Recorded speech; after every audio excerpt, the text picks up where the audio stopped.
एकांत सेवन में दूसरा वाला कदम उठाइए, उसका नाम है मनन। मनन क्या? मन के भी दो हिस्से हैं। चिंतन के जैसे दो हिस्से थे, ऐसे मन के दो हिस्से हैं। एक हिस्से का नाम है आत्मनिर्माण, एक का नाम है आत्मविकास। निर्माण में क्या? निर्माण उसे कहते हैं कि जो चीज़ें आपके पास नहीं है, या जो स्वभाव और गुण और कर्म में जो बात शामिल नहीं है, उसको शामिल कीजिए। मसलन आप पढ़े नहीं, विद्या नहीं आप, तो अब आप कोशिश कीजिए काय को कि आपको विद्या पढ़नी है। ईमानदारी से रहते हैं, बीड़ी नहीं पीते, वो तो ठीक है आपकी बात, पर ये पूछता हूँ विद्या की जो कमी है उसको आप क्यों पूरा नहीं करते? विद्या की कमी को आप पूरा नहीं करेंगे तो उन्नति कैसे हो जाएगी? आपका ज्ञान का दायरा कैसे बढ़ेगा? आपकी बुद्धि का विकास कैसे होगा?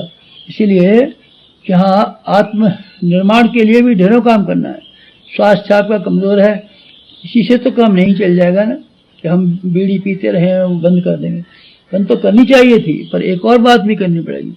आपको स्वास्थ्य संवर्धन करने के लिए आपके अपने आहार में क्रांतिकारी परिवर्तन करना पड़ेगा, ब्रह्मचर्य धारण करना पड़ेगा, और व्यायाम का कोई नए तरीका अख्तियार करना पड़ेगा। ये जो नए तरीके अख्तियार करना है, इसके लिए प्रगति के लिए ये सब आत्मनिर्माण में आते हैं। कमी को पूरा करना है, कमी को सुधारना ही तक सीमित नहीं है, कमी को पूरा भी तो कीजिए।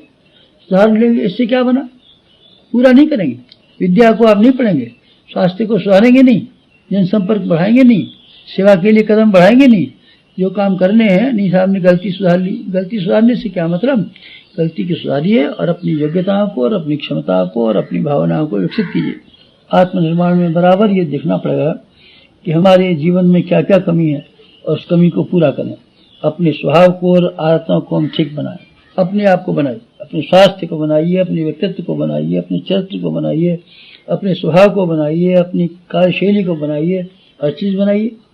और इस बनाने के अलावा एक और भी ध्यान रखिए, अब अपने कुटुंब को बनाइए। निर्माण केवल अपने आप का, हम अपने आप में संत बन जाएंगे और रामायण पढ़ेंगे और हम मिठाई नहीं खाएंगे, आपका कहना तो ठीक है, पर वो भी तो आपका अंग है, आप अकेले थोड़ी हैं। आपको जो कुटुंब है वो भी आपके साथ जुड़ा हुआ है, इसलिए निर्माण उसका भी करना पड़ेगा।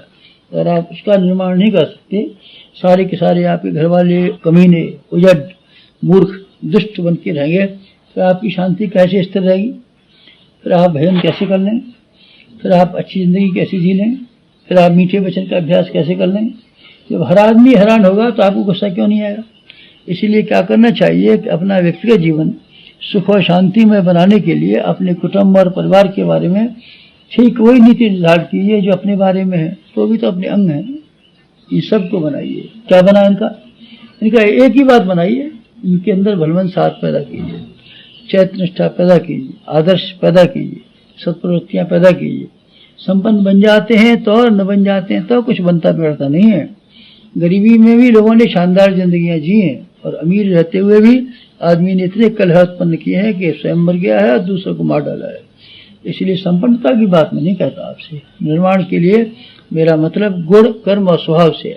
आप इन विशेषताओं को, आप आदमी की शालीनता को और आदतों को और चिंतन की शैली को बदलने के लिए जो कुछ कर सकते हो वो सब कीजिए। परिवार के पंचशीलों में क्षमशीलता का नाम आता है, सुव्यवस्था का नाम आता है, मितव्ययता का नाम आता है, सहकारिता का नाम आता है। ये सब बातें उसमें आती हैं। आप इन गुणों को स्वयं भी धारण कीजिए, घर वालों को भी कीजिए।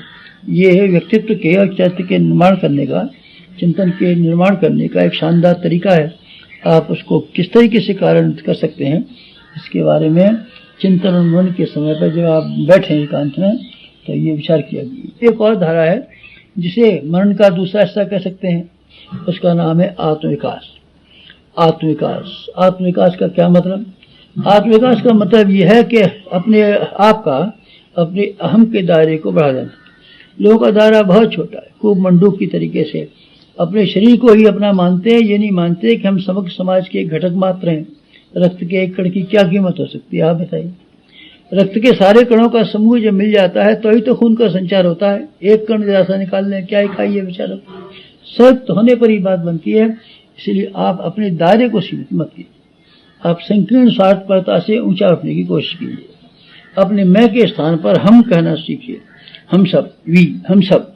अगर आप यही कहते रहेंगे मैं, तो बकरे की तरीके से आप सीमाबद्ध हो जाएंगे और खूब मंडूक की तरीके से एक ऐसे छोटे दायरे में घिरे रहेंगे जिसमें कि आप और आपका कुटुंब बस इतने याद में रह जाएंगे।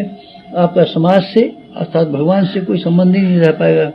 इसलिए अपने आप का दायरा विकसित कीजिए, हम सब के सब हमारे, इस तरीके से विचार कीजिए। आप इस तरीके से विचार कीजिए, आत्मा सर्वभूतेषु, सारा संसार हमारे ही समान है, सबके सहयोग से हम जिंदा हैं और हमारा सहयोग सबको मिलना चाहिए। ये अगर आप विचार करेंगे तो आपको समाजनिष्ठ होते चले जाएंगे, चरित्रवान नागरिक होते हुए चले जाएंगे। देश, धर्म और समाज और संस्कृति के प्रति आप अपना लगाव व्यक्त करने लगेंगे और उनकी समस्याओं को भी अपनी समस्या मानने लगेंगे। ये क्या होगा? ये आत्मा का विस्तार। जो चीज़ें आपको अपनी मालूम पड़ती हैं उनमें प्रसन्नता होती है और उनको आप अपना समझते हैं। लेकिन अगर आप सबको अपना मान लें तब आपको कितना गर्व और गौरव अनुभव होगा। सूरज भी आपका, चाँद भी आपका, सितारे भी आपके, नदी भी आपकी, पहाड़ भी आपके, जमीन भी आपकी, सारे इंसान भी आपके, सारा कुटुंब भी आपका, सारा संसार आपका।